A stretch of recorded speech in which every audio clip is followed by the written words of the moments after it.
శ్రీమాత్రే నమః. ప్రేక్షకులకి ఆ లలితాంబిక అమ్మవారి యొక్క అనుగ్రహము మరియు ఆ పితృదేవతల యొక్క అనుగ్రహం పరిపూర్ణంగా కలగాలని మనస్ఫూర్తిగా కోరుకుంటూ మనం ఈరోజు 2024 సంవత్సరంలో ప్రధానంగా శని యొక్క సంచారం వల్ల ద్వాదశ రాశుల వారు ఎటువంటి జాగ్రత్తలు తీసుకోవాలి, అదేవిధంగా రాహు ప్రధానంగా మనకి మీన రాశిలో సంచరిస్తున్నందుకు కూడా ఎటువంటి జాగ్రత్తలు తీసుకోవాలి, కేతు కన్యారాశిలో సంచరిస్తున్నందుకు ఏ జాగ్రత్తలు తీసుకోవాలనే ముఖ్యమైనటువంటి అంశాలు, ముఖ్యంగా శని, అదేవిధంగా ఈ మూడు గ్రహాల ప్రభావం ఈ 2024 మీద ఎటువంటి ప్రభావం చూపించబోతుంది.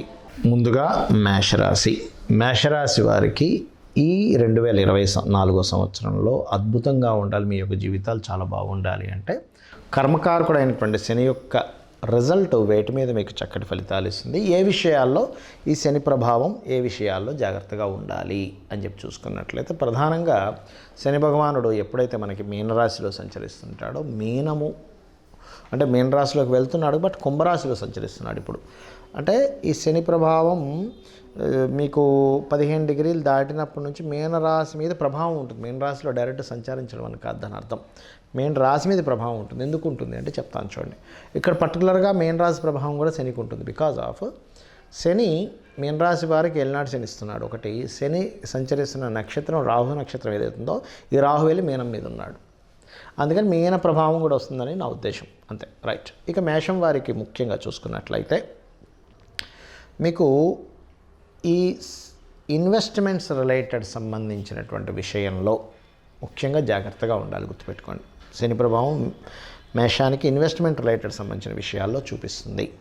ఇది చాలా కేర్గా తీసుకోవాల్సిన అంశం. అలాగే ఇంకోటి ఏంటంటే గ్రహం ప్రధానంగా ప్రాపర్టీ రిలేటెడ్ సంబంధించినవి తీసుకునేటప్పుడు అందులో ప్రధానంగా అప్పు చేసి ప్రాపర్టీ తీసుకోకండి. ఎందుకంటే ఇక్కడ కేతు 6లో ఉన్నందుకు ఈ శని ప్రభావం అప్పు చేసి తీసుకోవడం వల్ల ఇబ్బంది ఇస్తుంది.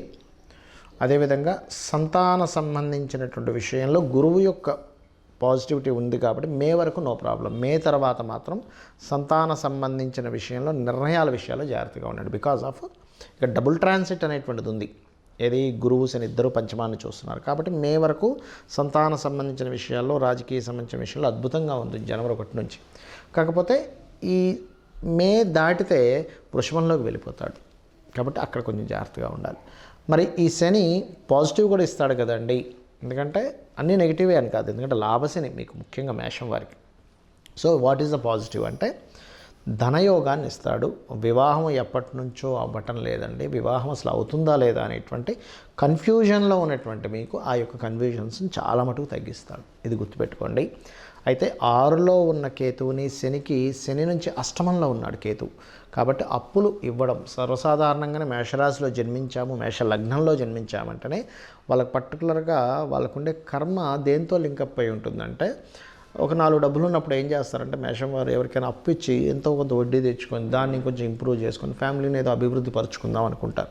ఇక్కడే వీళ్ళకి దెబ్బ పడుతుంది, ఎందుకంటే బుధుడికి 3, 6 ఆధిపత్యం ఉంది కాబట్టి పర్టికులర్గా కేతు 6 స్థానంలో, అది కూడా శని నుంచి అష్టమంలో సంచరిస్తున్నాడు కాబట్టి ఈ యొక్క విషయాల్లో కాస్త జాగ్రత్త వహించాలి. ఇది ముఖ్యంగా గుర్తుపెట్టుకోండి. ఇక మీరు చేయవలసిన దేవత ఆరాధన కూడా ఎక్కువగా సూర్య ఆరాధన చేయండి. మనం మీ రాశి వారికి ఏ జాగ్రత్తలు తీసుకోవాలో చెప్పాను. ఇప్పుడు కాలంలో ఈ యొక్క గ్రహాల యొక్క ప్రభావం కాలం మీద ఎటువంటి ప్రభావం చూపిస్తుంది అని చెప్పి చూసుకున్నట్లయితే ప్రధానంగా శని భగవానుడు మనకి శాస్త్రాల్లో బృహత్పరాశర హోరా శాస్త్రంలో కానీ వీటిల్లో చెప్పినటువంటి అంశం ఏమిటి అంటే, శని భగవానుడు కనుక ప్రధానంగా ఎప్పుడైనా కానీ గుర్తుపెట్టుకోండి, ఈ యొక్క కుంభరాశుల్లో సంచరించేటప్పుడు అందులోని కుంభములో శతభిష నక్షత్రం ఉంటుంది, పూర్వాభాద్ర నక్షత్రం ఉంటుంది. అయితే ఈ శతభిష పూర్వాభాద్ర నక్షత్రం వారు కొంత జాగ్రత్తగా ఉండాలి. ఒకటి, అక్కడ కొంచెం తల్లిగారి ఆరోగ్య విషయంలో జాగ్రత్తగా ఉండాలి పర్సనల్గా తీసుకుంటే. కానీ ప్రపంచవ్యాప్తంగా, దేశవ్యాప్తంగా, మన ఇండియా పరంగా చూసుకుంటే ఏమిటి అంటే ఇక్కడ ప్రధానంగా ఈ యొక్క సారాయి లేకపోతే అంటే మత్తు పానీయాలకు సంబంధించినటువంటి విషయంలో కొంతమంది చూడండి పలానా వైన్ షాప్స్ అవి తీసుకుని ఉంటారు, ఎక్కువ రేట్ పెట్టి తీసుకుని ఉంటారు. అలాంటి వాళ్ళు ఇబ్బంది పడతారు. ఎందుకు అంటే ఇక్కడ మత్తు పానీయాలు అమ్మేటువంటి వాళ్ళ మీద అంటే మత్తుని కలిగించేటువంటిది ఏదైతే ఉంటుందో గుర్తుపెట్టుకోండి, బండగా వీళ్ళకి ఇబ్బంది వస్తుంది. ఇది బాగా అర్థం చేసుకోండి. ఎందుకంటే చాలామంది తెలియక, అంటే నాకు తెలిసిన వాళ్ళు చాలామంది తెలియక ఏం చేస్తుంటారంటే, సరే నేను ఇదేదో ఇందులో నాకు ఇది లక్కీగా లాటరీ కనుక నేను ఇందులో వేస్తే నాకు గనక వస్తే నేను ఇంతకు అమ్ముకుంటాను, నాకు దీనివల్ల డబ్బులు వస్తాయి అనుకుంటారు. దీనివల్ల మీరు దెబ్బతింటారు. కాబట్టి పర్టికులర్గా ఈ యొక్క జోలికి వెళ్ళకపోవడమే మంచిది. ఇక రెండవది ఏమిటి అంటే, ఈ యొక్క కుంభరాశుల్లో శని సంచరించేటప్పుడు దీంతో పాటు రాహు ఎప్పుడైతే మీన రాశిలో సంచరిస్తుంటాడో ఇది ఇచ్చేటువంటి రిజల్ట్ ఏమిటి అంటే, ముఖ్యంగా లాయర్లు, టీచింగ్ సంబంధించిన వృత్తుల్లో ఉన్నటువంటి వారికి, పౌరోహిత్యం చేసేటువంటి వారికి, శాస్త్ర సంబంధించినటువంటి విషయాల్లో ఉన్నటువంటి వారు కూడా జాగ్రత్తగా ఉండాలి. అంటే ఎందుకు అంటే, ఈ రాహువు మాయా అంటారు. రాహువు మాయాకారకుడు. మనకి మీరు కనుక గమనించినట్లయితే కాలాన్ని నియంత్రించేవాడు రాహు. రాహుకి మేఘము అనేటువంటి పేరుతో కూడా చెప్తారు. అంటే మేఘము మబ్బుల్ని రాహుగా చెప్తూ ఉంటారు. సూర్యుడి యొక్క కిరణాలని కొంతసేపు ఆపేటువంటి శక్తి, అంటే భూమి మీదకి రాకుండా ఆపేటువంటి శక్తి మేఘాలకు ఉంటాయి, మేఘాలకి ఉంటాయి. ఎందుకంటే మేఘం చూడండి, మొత్తం దట్టంగా మేఘాలు అలుముకున్నాయి అనుకోండి, సూర్యకిరణాలు కూడా రావు, అంటే కొంత లైటింగ్ మాత్రమే వస్తుంది. అందుకే మనకి రామాయణ మహాభారతాల్లో కూడా మేఘనాథుడు, రావణాసురుడి యొక్క తమ్ముడు మేఘనాథుడు ఒకరోజు విజృంభిస్తుంటే అంతటి బలపరాక్రములైనటువంటి దైవస్వరూపం, రుద్రస్వరూపుడైనటువంటి ఆంజనేయ స్వామి కూడా ఈరోజు మనది కాదు, ఈరోజు మనం ఇక్కడి నుంచి వెళ్ళిపోదాం అని చెప్పని అతను అక్కడి నుంచి వైదొలగడం జరుగుతుంది. రేపు వద్దాం కావాలంటే యుద్ధానికి, కానీ ఈరోజు అతనిది ఈరోజు. అంటే ఏమిటి, ఆ మేఘనాథుడు కాలానికి కారకుడు, మేఘములకు కారకుడు ఎవరు అంటే రాహు యొక్క ప్రభావం ఎక్కువగా ఉన్నప్పుడు పర్టికులర్గా ఈ లాయర్లు కానీ, ఈ యొక్క జడ్జిలు కానీ, కన్సల్టెన్సీ సెంటర్స్ నడిపేటువంటి వారు కానీ, పౌరోహిత్య వృత్తుల్లో ఉన్నటువంటి వారు కానీ, వీరి మీద అనవసరమైనటువంటి ఇబ్బందికరమైనటువంటి వాతావరణం వస్తే ఇబ్బంది పెడుతుంది. ఇది గుర్తుపెట్టుకోండి. పర్టికులర్గా కుంభంలో శని సంచరించేటప్పుడు, మీనంలో రాహు సంచరించేటప్పుడు, అంటే ఈ క్రాస్ అవ్వాలంటే దాదాపుగా దీని యొక్క ప్రభావం ఆల్మోస్ట్ ఒక 4 years వరకు ఉంటుంది. ఎందుకంటే రాహు మీనంలోకి వస్తే, కుంభంలోకి వస్తే ఒక 1.5 year తర్వాత ఈ శని మళ్ళీ మీనంలోకి వెళ్తాడు. సో ఇది క్రాస్ అవుతూ ఉంటుంది. ఇదొకటి. అదేవిధంగా మనకి కేతువు కన్యారాశిలో సంచరిస్తున్నాడు. కన్యారాశి కేతువు ఏం చెప్తుంది, బృహత్పరాశర హోరాశాస్త్రం ఏం చెప్తుంది అంటే, కన్యారాశిలో కేతు సంచారము రాజులకి ఇబ్బంది అని చెప్తుంది. అంటే ఏంటి, ఇప్పుడు ఆల్రెడీ పరిపాలిస్తున్నటువంటి రాజులు ఎవరైతే ఉంటారో వాళ్ళకి ఇబ్బంది. అంటే ఎటువంటి ఇబ్బందులు అండి, వాళ్ళ యొక్క ఏదైతే పరిపాలిస్తున్న వాళ్ళ యొక్క రాజ్యం కోల్పోవడం.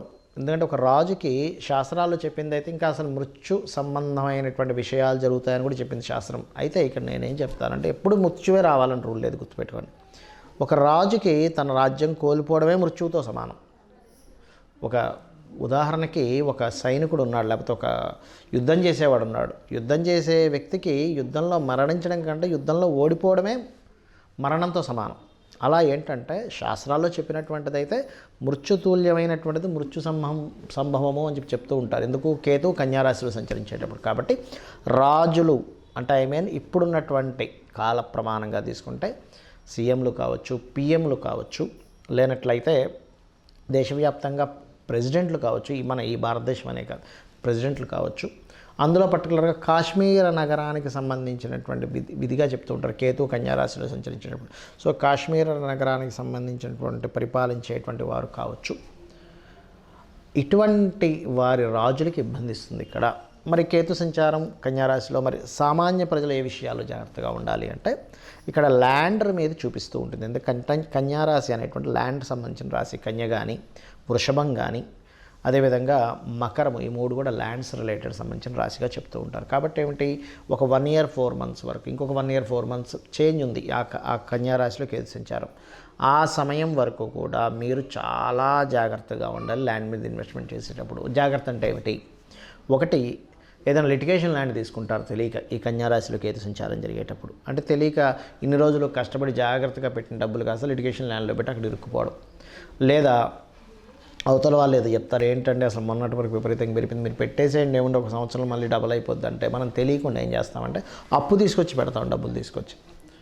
ఏముంది, ఒక సంవత్సరంలో డబుల్ అవుతుంది కదా, అప్పు మళ్ళీ తీర్చేస్తాను, మిగిలిన డబ్బులు నాకు మిగులుతాయని. ప్రతి మనిషికి తన ధనాన్ని ఎలా పెంచుకోవాలి, తన జీవితాన్ని ఎలా అభివృద్ధి చేసుకోవాలి, తన కుటుంబాన్ని ఎలా అభివృద్ధి చేసుకోవాలి, 4 డబ్బులు ఎక్కువ వస్తే తన కుటుంబానికి ఎలా ఉపయోగపడుతుంది అనేటువంటి భావనలోనే ఉంటారు. తప్పు కాదు.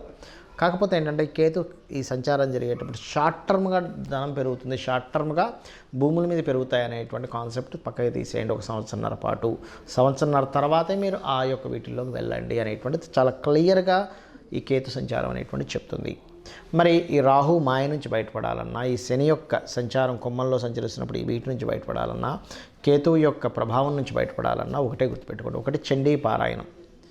కలియుగంలో కలౌ చండీ వినాయక అంటారు. అంటే గణపతి యొక్క ఆరాధన, చండీ యొక్క ఆరాధన అద్భుతమైన ఫలితాలు ఇస్తుంది. ముఖ్యంగా కుంభరాశిలో శని సంచారం చండీ పారాయణం చేయడం ద్వారా, మీనరాశిలో రాహు యొక్క సంచారం వల్ల పితృదేవతలకు చేయడము మరియు దుర్గా ఆరాధన ద్వారా, అదేవిధంగా కన్యారాశిలో ఉన్నటువంటి కేతువు యొక్క సంచారం వల్ల నేను మీకు ల్యాండ్ సంబంధించి చెప్పాను. ఇప్పుడు కొంతమందికి అదే వృత్తిగా ఉంటుంది.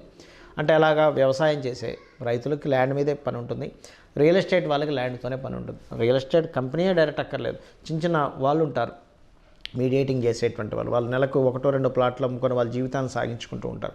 అటువంటి వారు ప్రత్యేకంగా మీ యొక్క వృత్తుల్లో అద్భుతంగా సాగాలి అంటే గణపతిని ఆరాధించండి. అప్పుడు దానివల్ల ఏమవుతుందంటే మీరు మీ యొక్క జీవితంలో ఎక్కడో స్ట్రక్ అవ్వకుండా చక్కగా మీరు ముందుకు వెళ్ళగలుగుతారు. శ్రీమాత్రే నమః.